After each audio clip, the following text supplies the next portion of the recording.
Hello dear students. इस video में हम बच्चों फॉरेस्ट्स एंड पीपल के बारे में पढ़ेंगे। बच्चों, आप सभी को पता है कि जंगल का हमारे जीवन में कितना इम्पॉर्टेंट जगह है। फॉरेस्ट जो होते हैं वो हमें कितनी तरह से यूज़फुल होते हैं। तो हमारी जो ज़मीन है, जो हमारी लैंड है, वो ज़्यादातर किस चीज़ से ढकी हुई है? पेड़ों से, झाड़ियों से और क्रीपर्स से। वो जो एरिया होता है जहाँ पर बहुत सारे पेड़ पौधे होते हैं, जंगल उसको हम, झाड़ियाँ होती हैं उसको हम फॉरेस्ट बोलते हैं या जंगल बोलते हैं। तो फॉरेस्ट जो है वो बहुत ही ज़्यादा इम्पॉर्टेंट एक नेचुरल रिसोर्स है, जिसमें कि क्या क्या चीज़ें होती हैं। पेड़ पौधे होते हैं, बहुत सारे जानवरों और पक्षियों का घर होता है, बहुत सारे इंसेक्ट रहते हैं, बहुत सारे लोगों का भी जंगल में घर होता है। तो इस तरह से जंगल जो होते हैं, फॉरेस्ट होते हैं, हमें बहुत तरह से हेल्पफुल होते हैं। तो अब हम पढ़ते हैं कि वेयर आर फॉरेस्ट फाउंड। जंगल जो है वो कहाँ पर पाए जाते हैं। जंगल जो होते हैं वो ज़्यादातर वेस्टर्न घाट में, रेनी स्लोप्स में, जहाँ पर कि बारिश ज़्यादा होती है, या ईस्टर्न इंडिया की पहाड़ियों पर, या अंडमान निकोबार द्वीप समूह पे, या वेस्ट बंगाल के कुछ हिस्सों में और उड़ीसा के कुछ हिस्सों में पाए जाते हैं। कुछ जंगल होते हैं जो कि हिमालय माउंटेन में पाए जाते हैं, हिमालय पर्वत पर पाए जाते हैं, और दक्षिणी प्लेट्यू पर पाए जाते हैं। तो इस तरह से फॉरेस्ट्स जो होते हैं हमारे देश में, हमारे कई सारे इलाकों में पाए जाते हैं। तो पेड़ जो होते हैं वो पृथ्वी का लंग्स कहे जाते हैं। ट्रीज़ को हम क्या बोलते हैं? हम अपनी अर्थ के लंग्स बोलते हैं। जिस तरह से क्या होता है हमारे शरीर में, लंग्स यानी कि फेफड़ों का काम क्या होता है? गैसेस को एक्सचेंज करना।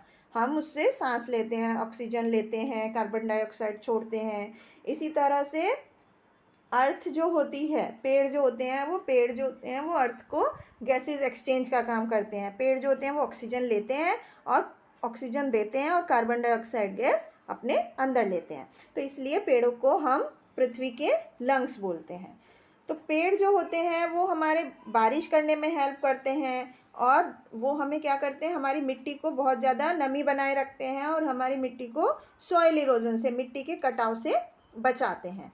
तो जहाँ पर अच्छी तरह जंगल होते हैं, वो एरिया जो होते हैं वो हमारे वातावरण को ठंडा रखते हैं। तो पेड़ का हर एक हिस्सा हमारे लिए बहुत ज़्यादा लाभदायक होता है। बहुत से पेड़ की जो पत्तियाँ होती हैं, जैसे कि साल है, केले का पेड़ है, वो किसकी काम आती हैं? प्लेट्स, कटोरियाँ, टोकरियाँ, झाड़ू, ये सब बनाने के काम आती हैं। नारियल की पत्तियाँ जो होती हैं वो घरों की छतें बनाने के लिए यूज़ किए जाते हैं। नीम के पेड़ की पत्तियाँ होती हैं वो बहुत सारी दवाइयों के काम आती हैं। और इसी तरह से कुछ पेड़ होते हैं, जैसे कि दालचीनी का पेड़ होता है, जिसका जो बार्क होती है, जो उसका जो ट्रंक की आउटर स्किन होती है, वो हमारे खाने में फ्लेवर देने के काम आती है, एक मसाले के जैसे काम आती है। कुछ प्लांट्स होते हैं जिनकी जो बार्क होती है वो दवाइयों के रूप में, डाइज के रूप में, या कॉस्मेटिक का सामान बनाने के लिए भी काम आती है। तो इस तरह से आपने देखा कि पेड़ का हमारे जीवन में कितना इम्पॉर्टेंट रोल है। पेड़ का हर एक हिस्सा हमारे लिए काम आता है। कोई प्लांट किसी तरह काम आता है, कोई पेड़ का कुछ हिस्सा हमारे लिए काम आता है। अब हम नेक्स्ट पढ़ते हैं ट्राइबल्स और आदिवासीज। आदिवासी क्या होते हैं बच्चों? भारत में बहुत सारे पड़ोसी लोग बहुत सारी संख्या में हैं, जो कि आजकल आधुनिकीकरण के चलते वो अनटच्ड है, मतलब उनको अछूत माना जाता है। ये लोग जो होते हैं वो जंगल में रहते हैं, कि शहरी जीवन से दूर। इसलिए जंगल उनको वो सब चीज़ें देता है जो एक आदमी को जीवित रहने के लिए ज़रूरी होती हैं। इन लोगों को हम क्या बोलते हैं? ट्राइबल्स बोलते हैं या आदिवासी बोलते हैं। जो शब्द है आदिवासी, इसका मतलब है कि original dweller of their lands. Dwellers मतलब जो कुछ भी उनको लैंड ने दिया है, ज़मीन पर, उसी में रहने वाले लोग। तो वो प्रकृति के साथ अपना सामंजस्य बनाकर रहते हैं। जंगल से ही उन्हें परवरिश मिलती है, जंगल में ही वो बड़े होते हैं। और भारत में ऐसी बहुत बड़ी संख्या है, जनसंख्या है, जिसमें कि दुनिया के बहुत सारे ट्राइबल लोग, आदिवासी लोग रहते हैं भारत में। तो dependence of tribals on forest. अब हम देखते हैं कि किस तरह से जो आदिवासी हैं उनकी जंगल पर निर्भरता है। तो जो आदिवासी लोग होते हैं वो जंगल पर अपने खाने के लिए, लकड़ी के लिए, अपने जानवरों को चराने के लिए, दवाइयों के लिए, बिल्डिंग मटेरियल, घर बनाने के लिए जो सामान चाहिए होता है, या कपड़ों के लिए, हर तरह से वो जंगल पर निर्भर होते हैं। Forest give them the means to make a living. जंगल से ही उन्हें सब कुछ रहने के लिए मिलता है, और वो बहुत ही साधारण जीवन जीते हैं जो आदिवासी होते हैं। Hunting with bows and arrows and food gathering are their traditional occupations. उनके मुख्य व्यवसाय क्या क्या हैं? उनके जो परंपरागत व्यवसाय हैं जहाँ से वो अपने कमाते हैं, वो शिकार करते हैं अपने तीर कमान से, या खाना इकट्ठा करते हैं। तो कभी कभी वो अपने सामान के बदले अनाज लेते हैं, जैसे कि शहद, गोंद, कुछ नट्स, कुछ जंगली फल, या कुछ दूसरी छोटी छोटी चीज़ें जो जंगल से उन्हें मिलती हैं, उसे दे करके वो अपना अनाज लेते हैं अपने खाने के लिए। तो forest provide them with raw materials, जैसे कि जंगल से उन्हें कौन कौन सा कच्चा सामान मिलता है, जैसे केन और बैम्बू, बांस मिलता है जिससे कि वो टोकरियाँ बनाते हैं, तीर कमान बनाते हैं, खोदने की छड़ी बनाते हैं, लकड़ी की बोट्स बनाते हैं, नाव बनाते हैं, बर्तन, और घर बनाते हैं रहने के लिए। पत्तियों से अपने घरों की छतें बनाते हैं, और पत्तल बनाते हैं जिससे पे कि खाना खाया जाता है। तो इस तरह से वो जंगल से मिलने वाले सामान से चीज़ें बना बना कर अपनी जीविका अर्जित करते हैं। बहुत सारे एरिया हैं जहाँ पर आदिवासी जो होते हैं वो शिफ्टिंग कल्टीवेशन या जूम फार्मिंग अपनाते हैं।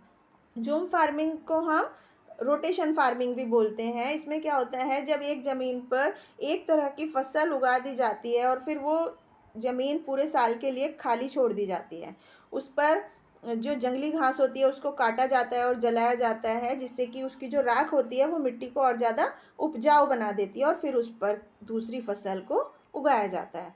तो इस तरह से जो आदिवासी होते हैं वो एक ही ज़मीन को अलग अलग फसल उगाने के लिए यूज़ कर सकते हैं। अब हम देखते हैं कि कुछ राज्य, भारत के कुछ ऐसे राज्य हैं और ट्राइब्स लिविंग इन देम, और वहाँ पर कौन कौन सी आदिवासी लोग रहते हैं। तो अंडमान और निकोबार द्वीप समूह में ग्रेट अंडमानीज रहते हैं, सेंटिनलीज रहते हैं, जरावाज और ओंगजीज रहते हैं। असम में अबोर्स, बोडोज, कचरीज, कर्बी, मिशिंग, खसीस, नागाज, ये आदिवासी जातियां रहती हैं। छत्तीसगढ़ में मुंडाज और गोंड्स रहते हैं। हिमाचल प्रदेश में गड्डीज, झारखंड में मुंडाज, केरला में कनीज एंड उरलीज, मेघालय में गारोज, खसीस और जैंतीज, सिक्किम में भूटियाज एंड लेप्चाज। ये कुछ ऐसी आदिवासी जातियां हैं जो अलग अलग राज्यों में रहती हैं। तमिलनाडु में इरुलास, कोटाज, बडागाज, टोडाज, और उत्तराखंड में भूतियाज। ये कुछ आदिवासी जातियां रहती हैं। अब हम देखते हैं ट्राइबल हैंडीक्राफ्ट्स। ट्राइबल हैंडीक्राफ्ट्स मतलब जो आदिवासी लोग डेकोरेशन के लिए, सजावट के लिए सुंदर सुंदर चीज़ें बनाते हैं जंगल के से सामान जो उन्हें मिलता है उससे।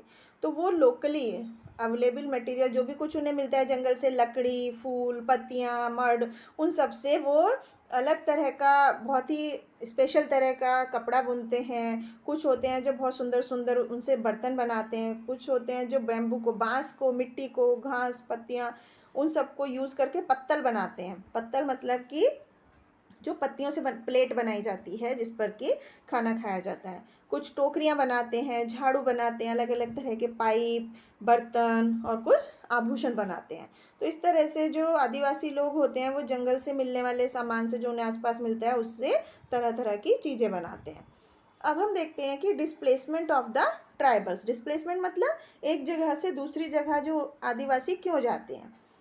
तो बच्चों, due to over exploitation of forest, जंगल का जो ख़त्म होते जा रहे हैं, इस वजह से जो आदिवासी लोग हैं उनका जो प्राकृतिक जगह है रहने की वो ख़त्म होती जा रही है। तो और वो उनको, they are being force to evacuate the forest, और वो जंगल खाली करने के लिए मजबूर होते जा रहे हैं, और अपने जीविका अर्जित करने के लिए, अपने जीवित रहने के लिए, जो पैसा कमाने के लिए उन्हें शहरी इलाकों में जाना पड़ रहा है। तो इस तरह से जो आदिवासी लोग हैं उनको शहरों के जीवन के साथ एडजस्ट होने में बहुत परेशानी का सामना करना पड़ता है, क्योंकि ना तो उनके पास आजकल की पढ़ाई होती है, शिक्षा होती है, और ना ही उनमें कोई टेक्निकल स्किल्स होती है, ना ही उनमें कोई तकनीकी होती है, उनमें कोई स्किल होती है ऐसी होती है जिससे कि वो शहर में और कस्बे में कुछ काम करके अपना पैसा कमा सकें। तो इस वजह से आदिवासियों को एक जगह से दूसरी जगह मूव करना पड़ता है। अब हम बच्चों पढ़ते हैं डिफॉरेस्टेशन। डिफॉरेस्टेशन क्या होता है कि बहुत बड़ी संख्या में जो पेड़ कटते जा रहे हैं उसकी वजह से डिफॉरेस्टेशन होता है। तो जो लकड़ी की नीड फॉर टिम्बर, जो घर बनाने के लिए लकड़ियाँ चाहिए होती हैं, बिल्डिंग बनाने के लिए, फर्नीचर बनाने के लिए, कागज़ बनाने के लिए, तो उसकी वजह से क्या होता है, बहुत सारे पेड़ों को काटा जा रहा है। तो डिफॉरेस्टेशन किसकी वजह से होता है कि जब हम जंगलों को काट देते हैं अपने घर, कॉलोनी या फैक्ट्री बनाने के लिए, और बहुत उससे क्या होता है, बहुत सारे पक्षियों को और जानवरों को उनका घर घर को खोना पड़ता है। उनके घर भी, जो पेड़ों पर घर होते हैं वो भी सब हट जाते हैं। जब पेड़ कट जाएंगे तो उनके घर भी खत्म हो जाते हैं।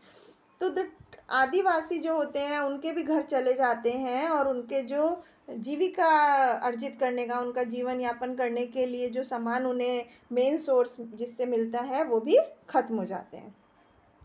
आज के टाइम में जो आदिवासी हैं वो बहुत लंबी लंबी दूरियां तय करते हैं अपने जंगल के प्रोडक्ट्स पाने के लिए। जो जंगल से उन्हें चीज़ें मिलती हैं जो पहले उन्हें बहुत आसानी से मिल जाया करती थी, अब उन्हें बहुत दूर दूर जाना पड़ता है वो सामान लेने के लिए। उनके साथ जो जानवर होते हैं उन्हें भी बहुत दूर ले जाना पड़ता है उनको चराने के लिए। तो इस तरह से आदिवासियों को भी बहुत परेशानियों का सामना करना पड़ता है जंगल के कट जाने की वजह से, डिफॉरेस्टेशन की वजह से। अब हम पढ़ते हैं प्रिजर्विंग फॉरेस्ट्स। प्रिजर्विंग मतलब बचाव करना, जंगलों का किस तरह से हमें बचाव करना चाहिए, क्यों करना चाहिए। बच्चों, ये हम सभी को पता है कि हमें जंगल का बचाव करना चाहिए, जंगल नहीं काटने चाहिए, पेड़ पौधे नहीं काटने चाहिए। क्यों नहीं काटने चाहिए? वो सिर्फ हमारे लिए ही लाभदायक नहीं होते, वो हमारे आने वाली जनरेशन के लिए, आने वाली पीढ़ियों के लिए भी बहुत ज़्यादा ज़रूरी है। उनका जीवन उन पर डिपेंड है, निर्भर है पेड़ पौधों पर। इसलिए बच्चों, हमें हमेशा पेड़ पौधों को नहीं काटना चाहिए, उन नए नए प्लांट्स लगाने चाहिए ताकि हमारे आगे आने वाली पीढ़ियाँ जंगल पर निर्भर रहें तो उन्हें उसकी कमी ना हो। तो पेड़ पौधों को, जंगलों को बचाने के दो तरीके होते हैं, एक होता है एफोरेस्टेशन और एक दूसरा होता है रिफोरेस्टेशन। अब हम पहले पढ़ते हैं एफोरेस्टेशन क्या होता है। जब हम किसी ऐसी जगह पर पेड़ लगाते हैं जहाँ पर पहले जंगल नहीं था तो उसको हम एफोरेस्टेशन बोलते हैं। जैसे कि कुछ प्रोग्राम्स होते हैं, जैसे कि सोशल फॉरेस्ट्री मूवमेंट है या वन महोत्सव है, जो लोगों को प्रोत्साहित करते हैं और ज़्यादा पेड़ लगाने के लिए। तो ये इस तरह से बड़े बड़े शहरों में हरा भरा एरिया बढ़ता जाता है। दूसरा होता है रिफॉरेस्टेशन। रिफॉरेस्टेशन होता है जहाँ पर पहले पेड़ थे और उनको काट दिया गया, उसी जगह पर जब हम दोबारा से प्लांट लगाते हैं तो उसको हम रिफॉरेस्टेशन बोलते हैं। तीसरा बच्चों, हमें सेव पेपर। पेपर कैसे बचाना चाहिए? हमारे देश में पेपर इंडस्ट्री जो होती है वो पेड़ को काटने के लिए सबसे बड़ी इंडस्ट्री है। पेड़ को काटा जाता है पेपर बनाने के लिए, कागज़ बनाने के लिए। तो इसलिए हमें कम कागज़ यूज़ करना चाहिए जिससे कि कम पेड़ों को काटना पड़े। पेड़ कटने से बचाने के लिए हमें पेपर की वेस्टेज रोकनी चाहिए और हमें अपनी नोटबुक्स में से पेज नहीं फाड़ने चाहिए और पेपर के दोनों तरफ लिखना चाहिए। गांधी जी इन्वेलप के खोलकर उसको लिखने के लिए यूज़ करते थे और हमें पेपर को रिसाइकिल करना चाहिए, दोबारा से कागज़ बनाने के लिए यूज़ करना चाहिए। तो वुड फ्री पेपर, जो कि बिना लकड़ी के कागज़ बनाया जाता है, वो ऐसा कागज़ होता है जो कि प्लांट फाइबर या पुराने कॉटन के सामान से या पेड़ों की पत्तियों से, जूट से, स्ट्रॉ से, या जो फैक्ट्रियों का जो वेस्ट होता है अब उससे बनाए जाते हैं। तो लकड़ी का हम किस लिए यूज़ करते हैं? खाना पकाने के लिए यूज़ करते हैं। सर्दियों में लोग गर्माहट के लिए लकड़ियाँ जलाते हैं। और दूसरा तरीका क्या है आजकल, जैसे कि हम उसकी जगह क्या कर सकते हैं, सोलर कुकर है, सोलर हीटर है जो सूरज की रोशनी से हीट देते हैं, या गोबर गैस है, उसको भी हम यूज़ कर सकते हैं पेड़ों को कटने से बचाने के लिए। तो बच्चों, हम अब पढ़ते हैं फॉरेस्ट इन इंडियन कल्चर। जंगल का हमारे भारतीय संस्कृति में क्या योगदान है। सबसे पहले बच्चों, गुरुकुल कहाँ था? वो जंगल में ही था। लोग जो हैं कुछ वन देवी और वन देवता की, कुछ पेड़ों की पूजा करते हैं। इन द ग्रेट एपिक, जो हमारा महान उपन्यास है रामायण, उसमें जंगल में भगवान राम ने 14 साल बिताए थे। जो पुराने लोग हैं वो जंगल में रहते थे, जिन्हें हम आदिवासी कहते हैं। साधु संत, साधु ऋषि, वो सब हमारे पुराने जो थे वो जंगल में ही मेडिटेशन करते थे, तपस्या करते थे। और कुछ पेड़ों की जो पत्तियां होती हैं वो दवाइयों की तरह काम आती हैं। तो इस तरह से हमारी भारतीय संस्कृति में पेड़ों का बहुत ही ज़्यादा इम्पॉर्टेंट रोल है। कुछ आदिवासी लोग हैं जिन्होंने जंगल को बचाने के लिए कुछ चीज़ें डेवलप की हैं, जैसे कि ट्राइबल लॉज, जो कि आदिवासी का नियम होता है जो कि जंगल को का बचाव करते हैं। नहीं तो उन लोगों पर फाइन यानी कि दंड लगा दिया जाता है जो इन नियमों का उल्लंघन करते हैं। तो इसलिए हमें भी कुछ ऐसे एग्जाम्पल को पढ़ते हैं कि किस तरह से आदिवासी और दूसरे लोग जो हैं वो एक साथ आए जंगल को बचाव करने के लिए। तो कुछ हैं जिसको बारे में अब हम डिस्कस करेंगे। सबसे पहला है चिपकू मूवमेंट। बच्चों, चिपकू मूवमेंट क्या होता है? चिपकू मूवमेंट जो है वो जंगल को काटने से बचाने के लिए, उसका विरोध करने के लिए बनाया गया, और ये गढ़वाल के टेरई जंगल में बनाया गया। इसकी शुरुआत 1972 में हुई कि जिसका नेतृत्व किसने किया? चंदी प्रसाद भट्ट ने किया और सुंदरलाल बहुगुणा ने किया, जो कि टिहरी, उत्तराखंड के टिहरी जिले में के लोग थे। तो इसमें क्या किया गया? इस मूवमेंट में पेड़ों को बचाने के लिए, उनको सुरक्षित रखने के लिए जो लालची जंगल के काटने के लिए जो कॉन्ट्रैक्टर होते थे उनसे बचाया गया। तो जो लोकल फॉरेस्ट ड्वेलर्स थे, जो वहाँ के रहने वाले, स्थायी रूप से उन जंगलों में रहने वाले लोग थे, उन्होंने पेड़ों से वो चिपक कर खड़े हो गए और उन्होंने लकड़ी काटने वालों को से पेड़ काटने को विरोध किया कि पहले हमें काटना पड़ेगा। तो इस तरह से इस मूवमेंट का नाम चिपको मूवमेंट रखा गया, क्योंकि इसमें वहाँ के जो लोकल लोग थे जो जंगल में रहते थे वो पेड़ों से चिपक जाते थे जब कोई उनको पेड़ काटने के लिए आता था। दूसरा है वन महोत्सव। वन महोत्सव जो होता है वो एक हफ्ते का त्यौहार होता है जिसमें कि नए नए पेड़ लगाए जाते हैं। ये हर एक साल जुलाई के महीने में मनाया जाता है। पूरे देश में हम इसको मनाते हैं। बहुत सारे लोग, हजारों लाखों लोग इसमें वन महोत्सव में हिस्सा लेते हैं और लाखों पेड़ हर एक साल लगाए जाते हैं। वन महोत्सव जंगल का विस्तार करने के लिए शुरू किया गया था और सबसे पहले 1950 में के.एम. मुंशी ने इसको शुरुआत की थी, जो कि एक बहुत ही बड़े इन्वायरमेंटलिस्ट कहे जाते हैं और एग्रीकल्चर मिनिस्टर भी थे उस समय के।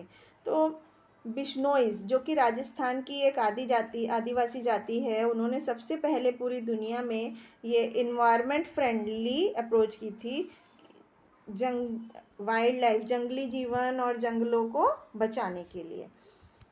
इसके बाद बच्चों हम नेक्स्ट पढ़ते हैं प्रोटेक्टेड एरियाज। प्रोटेक्टेड एरियाज मतलब कुछ जंगल होते हैं जिनको कि डिक्लेयर कर दिया गया कि ये रिजर्व फॉरेस्ट हैं या नेशनल पार्क हैं या वाइल्ड लाइफ सेंचुरीज हैं, जहाँ पर पेड़ काटना, शिकार करना, जानवरों को चराना वो सब एकदम मना है। पौधे और जानवर उसमें रहने के लिए हैं, जो उनको मतलब प्राकृतिक माहौल मिले रहने के लिए बिना किसी खतरे के, इंसानी खतरे से। तो इस एरिया को हम प्रोटेक्टेड एरियाज बोलते हैं, जो कि जिन्हें वाइल्ड लाइफ सेंचुरी है, जहाँ पर कोई भी शिकार नहीं कर सकता, पेड़ों को नहीं काट सकता। इस तरह से कुछ एरिया इस तरह से हैं हमारे देश में। उसके बाद हम पढ़ते हैं सेक्रेड ग्रोव्स, मतलब कुछ पवित्र एरिया होते हैं, जैसे कि बहुत सारे रूरल एरियाज होते हैं जहाँ पर जंगल को लोगों से बचा कर रखा जाता है। इसको हम सेक्रेड ग्रोव्स बोलते हैं। लोग मानते हैं, लोगों का विश्वास होता है कि जो पेड़ होते हैं उनकी पूजा की जाती है, मतलब वो पवित्र हैं, और कुछ पेड़ हैं जिन जंगल में जिनकी पूजा की जाती है। तो इसलिए पेड़ काटना, जानवरों का शिकार करना वहाँ पर अलाउड नहीं होता। तो इन पेड़ों को अलग अलग नामों से बुलाया जाता है भारत के अलग अलग जगहों पर, जैसे कि हमारे देश में हिमाचल प्रदेश में largest number of sacred groves, मतलब जो पवित्र पेड़ जिनकी पूजा की जाती है वो बहुत ज़्यादा है। कुछ एरिया होते हैं जो अभी भी सेंचुरीज से मतलब उनको डिस्टर्ब नहीं किया गया, उनमें छेड़खानी नहीं की गई। बहुत सारी बहुत ही ज़्यादा कम पाई जाने वाली पेड़ पौधों की जो प्रजातियां हैं वो यहाँ पर पाई जाती हैं हिमाचल प्रदेश में। तो जंगल फॉरेस्ट जो होते हैं वो बच्चों आपने देखा कि हमारे वातावरण के क्वालिटी को इम्प्रूव करने के लिए, अच्छा करने के लिए बहुत ही इम्पॉर्टेंट रोल अदा करते हैं। इससे हमें एक बेहतर वातावरण मिलता है हमारे आने वाली जनरेशन के लिए। तो इस तरह से हमें पेड़ पौधों को बचाना चाहिए, जंगल को कटने से रोकना चाहिए, और उसके लिए हमें जो कुछ भी यथासंभव प्रयास करना पड़े हमें वो करना चाहिए, क्योंकि पेड़ों का हमारे जीवन में तो लाभदायक है ही, उसके अलावा हमारे आने वाली जनरेशन भी उसके ऊपर डिपेंड रहेगी, इसलिए हमें उनके लिए नए पेड़ लगाने चाहिए। तो ये था बच्चों इस चैप्टर में कि जंगल का हमारे जीवन में कितना इम्पोर्टेंट रोल है और किस तरह से हमें उनका बचाव करना चाहिए। Thank you.